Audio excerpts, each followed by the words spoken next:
Book 2, Muad D'ib.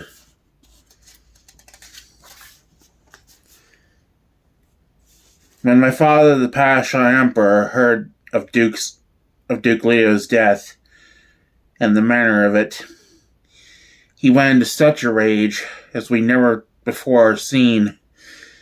He blamed my mother and the compact forced on him to place a Bene Gesserit on the throne. He blamed the guild and the evil old baron. He blamed everyone in sight, not excepting even me, for he said I was a witch like all the others. And when I sought to comfort him, saying it was done according to an older law of self-preservation, to which even the most ancient rulers gave allegiance, he sneered at me and asked if I thought on him a weakling. I saw then that he had been aroused to his passion, not by concern over the dead duke, but by what that death implied for all royalty.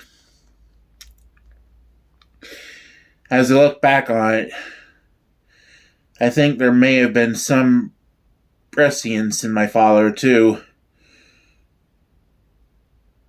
For it is certain that his line and Muad D'ib's shared common ancestry. From In My Father's House by the Princess Irulan. Now Harkonnen shall kill Harkonnen, Paul whispered. He had awakened shortly before nightfall, sitting up in the sealed and darkened stilltent. As he spoke, he heard the vague stirrings of his mother where she slept against the tent's opposite wall. Paul glanced at the proximity detector on the floor, studying the dials illuminated in the blackness by the phosphor tubes. It should be night soon, his mother said. Why don't you lift the tent shades? Paul realized then that her breathing had been different for some time, that she had lain sound in the darkness until certain he was awake. Lifting the shades wouldn't help, he said. There's been a storm. The tent's covered by sand. I'll dig us out soon.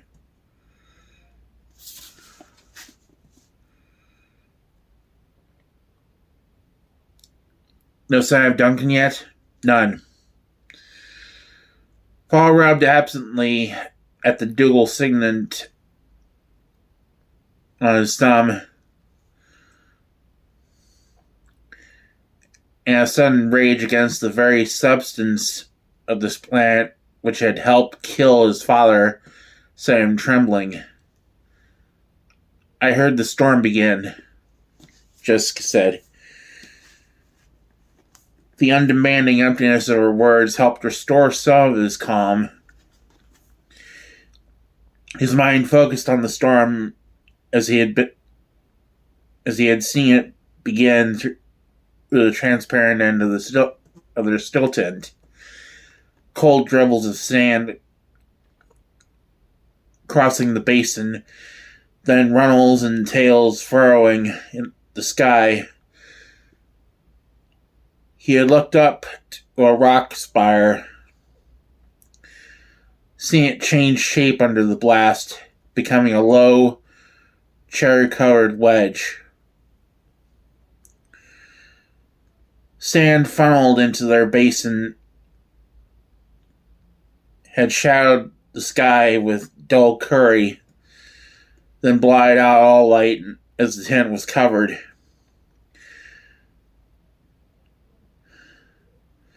Tent bows had creaked once as they accepted the pressure, then, Silence, broken only by the dim billows wheezing of their sand-snarked pumping air from the surface.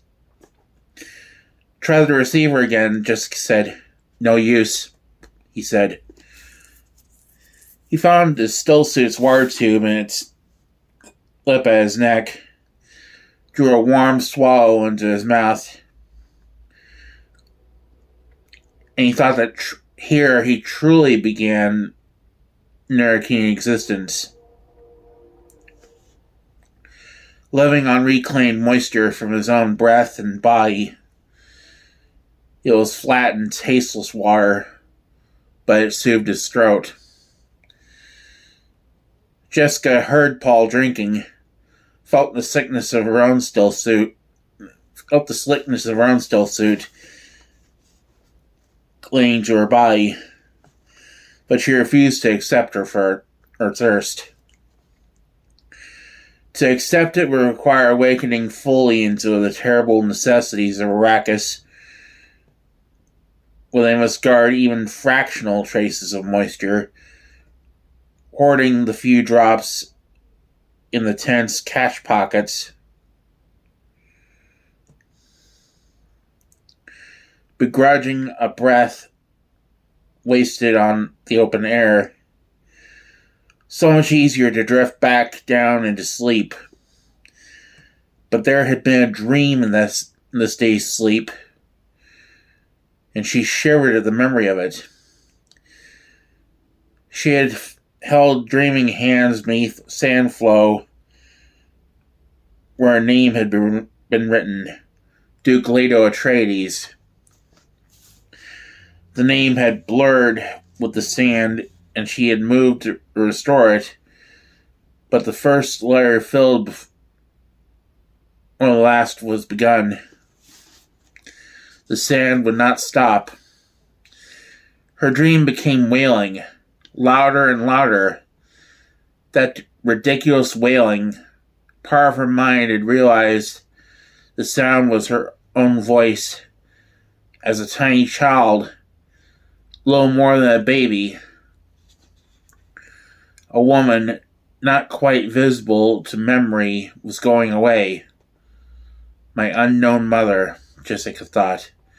The Bene Gesserit who bore me and gave me to the sisters because that's what she was commanded to do. Was she glad to rid herself of our Harkonnen child? The place to hit them is in the spice, Paul said. How can he think of an attack at a time like this? She asked herself. An entire planet full of spice, she said. How can you hit them there?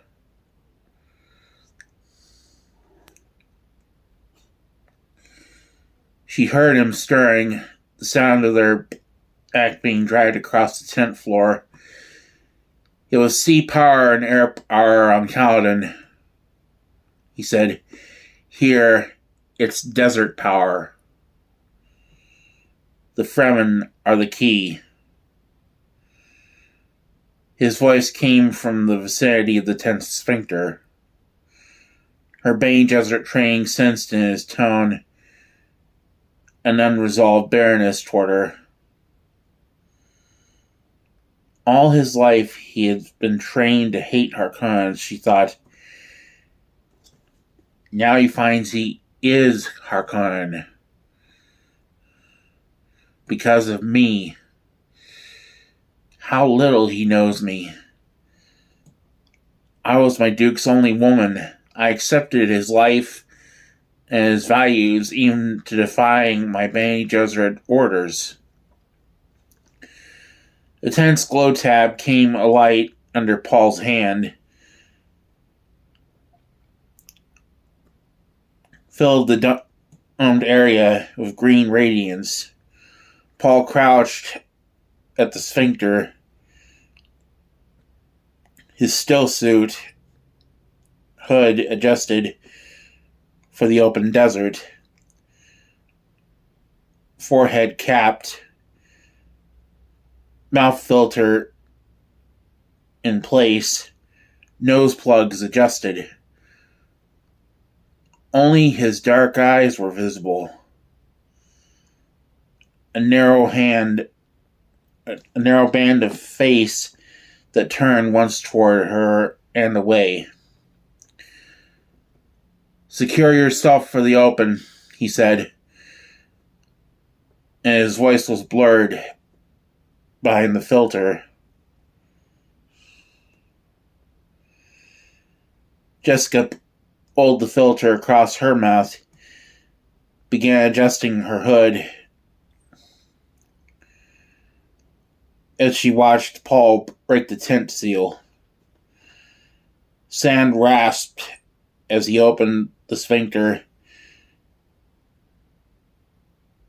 and a bird fizzle of grains ran into the tent before he could immobilize it with a static compaction tool. A hole grew in the sand wall as the tool realigned the grains. He slipped out, and her ears followed his progress to the surface. What will we find out there? She wondered. Harkonnen troops and the Sardaukar, those are dangers we can expect. But what of the dangers we don't know? She thought of the compaction tool and the other strange instruments in the pack. Each of these tools suddenly stood in her mind as a sign of mysterious dangers. She felt then a hot breeze from surface sand touch her cheeks where they were exposed above the filter. "Pass up the pack." It was Paul's voice, low and guarded. She moved to obey, heard the wire Lurjon's gurgle as she shoved the pack across the floor. She peered upward, saw Paul framed against the stars. "Here," he said, and reached down, pulled the pack to the surface. Now she saw only the circle of stars. They were like luminous tips of weapons aimed down at her. A shower of meteors crossed her patch of night. The meteors seemed to tell her like a warning, like tire stripes. Like luminous grave slats clavering her blood. And she felt the chill of the price on their heads. "Hurry up," Paul said. "I want to collapse the tent." A shower of sand from the surface brushed her left hand. How much sand will a hand hold? She asked herself. "Shall I help you?" Paul asked. "No." She swallowed in a dry throat, slipped into the hole, felt stacked like sand rasp under her hands. Paul reached down, took her arm. She stood beside him on a smooth patch of starlit desert, stared around. Sand almost brimmed their basin, leaving only a dim lip of surrounding rock. She probed the farther darkness with her trained senses. Noise of small animals, birds, a fall of dislodged sand and faint creature sounds within it. Paul, collapsing their tent, recovered and ended up the hole. Starlight displaced just enough of the night to charge each shadow with menace. She looked at the patches of blackness. Black as a blind remembering, she thought. You listen for pack sounds, for the cries of those who hunted your ancestors in a past so ancient only your most primitive cells remember. The ears see, the nostrils see. Presently, Paul stood beside her, said, Duncan told me that if he was captured, he could hold out this long. We must leave here now. He shouldered the pack, crossed to the shallow lip of the basin, climbed to a ledge that looked down on open desert. Jessica followed automatically, knowing how she lived in her son's orbit. For now, is my grief heavier than the sands of the seas, she thought. This world has emptied me of all but the oldest purpose, tomorrow's life. I live now for my young Duke and the daughter yet to be. She felt the sand drag her feet as she climbed to Paul's side. He looked north across the line of rocks, studying a distant escarpment. The faraway rock's profile was like an ancient battleship of the seas outlined by stars. The long swish of it lifted on an invisible wave with syllables of boomerang antennae, funnels arching back, a pie-shaped upthrusting at the stern. An orange glare burst above the silhouette, and a line of brilliant purple cut downward toward the glare. Another line of purple, and another upthrusting orange glare. It was like an ancient naval battle. Remembered shellfire, and the sight held them staring. Pillars of fire, Paul whispered. A ring of red eyes lifted over the distant rock. Lines of purple laced the sky. Jet flares and laser guns, Jessica said. The dust reddened first moon of Arrakis lifted above the horizon to their left, and they saw a storm trail there, a ribbon of movement over the desert. It must be Harkonnen hunting us, Paul said.